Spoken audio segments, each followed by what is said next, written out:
Assalamualaikum warahmatullahi wabarakatuh. Perkenalkan, nama saya Makbul Oko, NIM 202241, kelas F. Saya akan menjelaskan 8 model pengembangan perangkat lunak. Yang pertama, model sekuensial linear merupakan paradigma model pengembangan perangkat lunak paling tua dan paling banyak dipakai. Model ini mengusulkan sebuah pendekatan perkembangan perangkat lunak yang sistematik dan sekuensial yang dimulai pada tingkat dan kemajuan sistem pada seluruh tahapan analisis desain, kode, pengujian, dan pemeliharaan. Tahapan-tahapan pengembangan model sekuensial. 1. Rekayasa dan pemodelan sistem informasi. 2. Analisis kebutuhan perangkat lunak. 3. Desain. 4. Pengkodean. 5. Pengujian. 6. Pemeliharaan. Kelebihan model sekuensial linear cocok digunakan untuk produk software atau program yang sudah jelas kebutuhannya di awal sehingga minim kesalahannya. Kekurangan model sekuensial linear, pelanggan harus sabar untuk menanti produk selesai karena dikerjakan tahap per tahap dan proses pengerjaannya akan berlanjut ke setiap tahapan bila tahap sebelumnya sudah benar-benar selesai. Model selanjutnya, model prototype merupakan suatu paradigma baru dalam metode pengembangan perangkat lunak, di mana metode ini hanya sekedar evolusi dalam dunia pengembangan perangkat lunak, tetapi juga merevolusi metode pengembangan perangkat lunak yang lama, yaitu sistem sekuensial yang biasa dikenal dengan nama SDLC atau Waterfall Development Model. Tahapan-tahapan proses pengembangan dalam model prototype yaitu 1. Pengumpulan kebutuhan. 2. Membangun prototyping. 3. Evolusi prototyping. 4. Mengkodekan sistem. 5. Evolusi sistem. Kelebihan model prototype. Pelanggan berpartisipasi dalam pengembangan sistem, sehingga hasil produk pengembangan akan semakin mudah disesuaikan dengan keinginan dan kebutuhan pelanggan. Kekurangan model prototype. Walaupun pemakai melihat berbagai perbaikan dari setiap versi prototype, tetapi pemakai mungkin tidak menyadari bahwa versi tersebut dibuat tahap memperhatikan kualitas dan pemeliharaan jangka panjang. Maaf, hujan. Model selanjutnya, model Rapid Application Development atau RAD.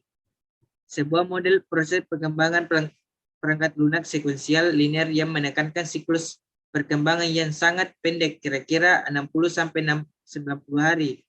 Model RAD ini merupakan sebuah adaptasi kecepatan tinggi dari model sekuensial linear, di mana perkembangan cepat dicapai dengan menggunakan pendekatan konstruksi berbasis komponen. Tahapan-tahapan proses pengembangan dalam model Rapid Application Development atau RAD yaitu 1. Business Modeling. 2. Data Modeling. 3. Proses Modeling. 4. Application Generation. 5. Testing dan Turner.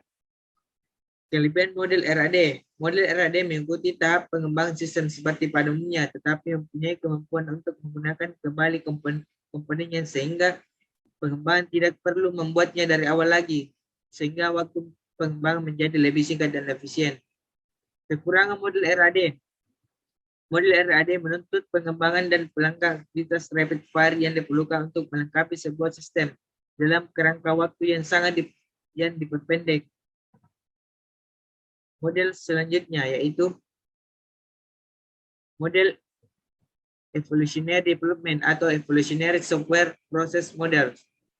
Hasil prosesnya berupa produk yang makin lama makin lengkap sampai versi terlengkap dihasilkan sebagai produk akhir dari proses. Tahap-tahap model ini dapat dijelaskan secara ringkas sebagai berikut. Model incremental merupakan hasil kombinasi elemen-elemen dari model waterfall yang diaplikasikan secara berulang, atau biasa disebut gabungan dari model linear sekuensial waterfall dengan model prototype. Elemen-elemen tersebut dikerjakan hingga menghasilkan produk dan spesifikasi tertentu. Kemudian proses dimulai dari awal kembali hingga munculnya hasil yang spesifikasinya lebih lengkap dari sebelumnya dan tentunya memenuhi kebutuhan pemakai. Kelebihan model incremental mampu mengakomodasi perubahan secara fleksibel dengan waktu yang relatif singkat dan tidak dibutuhkan anggota atau tim kerja yang banyak untuk menjalankannya. Kekurangan model incremental tidak cocok untuk proyek berukuran besar, lebih dari 200 baris coding, sulit untuk memetakan kebutuhan pemakai dalam rencananya, spesifikasinya tiap-tiap asal dari incremental. Model selanjutnya yaitu model spiral atau model Bohm. Model ini mengadaptasi dua model perangkat lunak yang ada, yaitu model prototyping dengan pengulangan dari model waterfall dengan pengendalian dan sistematikanya. Model ini dikenal dengan sebutan spiral Bohm. Pengembangan dalam model ini memadupadankan beberapa model umum tersebut untuk menghasilkan produk khusus untuk menjawab persoalan-persoalan tertentu selama proses pengerjaan proyek. Tahap-tahap model ini dapat dijelaskan secara ringkas sebagai berikut. Tahap liaison. Pada tahap ini dibangun komunikasi yang baik dengan calon pengguna atau pemakai. 2. Tahap planning atau perencanaan. Pada tahap ini tentukan sumber informasi batas waktu dan informasi yang dapat menjelaskan proyek. Tahapan konstruksi dan pelepasan atau rilis. Pada tahap ini dilakukan pengembangan perangkat lunak yang dimaksud diuji, diinstal, dan diberikan sokongan-sokongan tambahan untuk keberhasilan proyek. Kelebihan model ini sangat mempertimbangkan risiko kemungkinan munculnya kesalahan sehingga sangat dapat diandalkan untuk pengembangan perangkat lunak skala besar.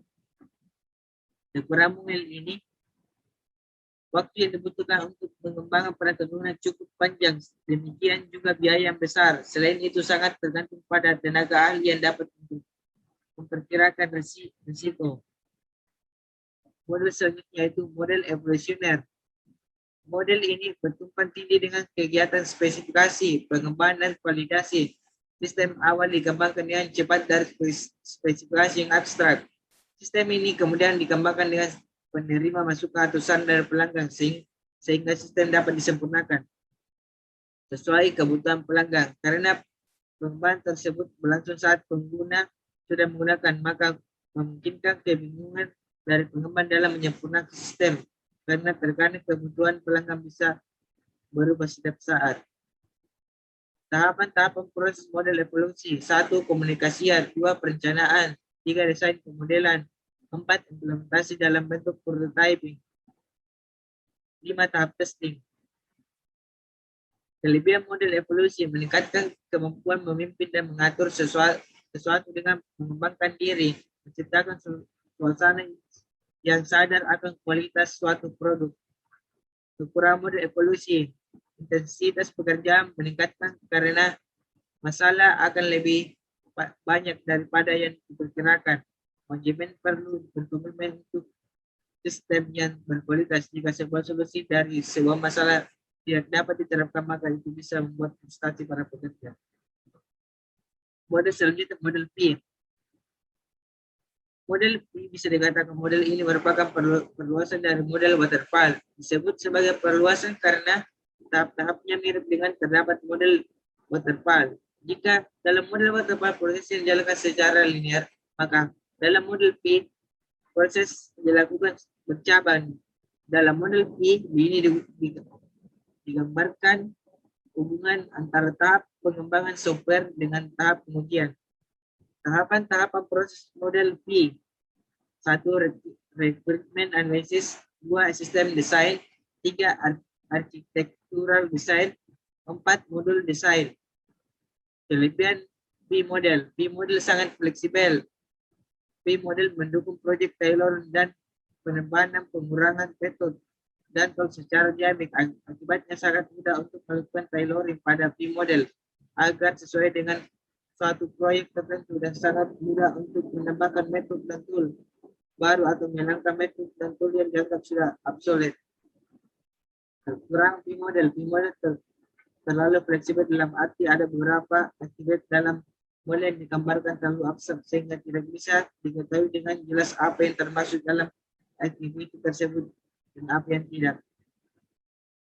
Model selanjutnya, model SDLC adalah kerangka kerja atau model manajemen proyek tertentu dan menguraikan fase-fase yang diperlukan untuk membangun sistem TI dari awal hingga akhir. Tujuan dari software development life cycle adalah untuk menciptakan proses produksi yang efektif, berkualitas tinggi agar dapat memenuhi atau melampaui harapan klien sesuai dengan anggaran dan jadwal yang telah ditentukan. Kerangka kerja ini sudah banyak digunakan oleh berbagai perusahaan IT, baik itu perusahaan besar ataupun kecil.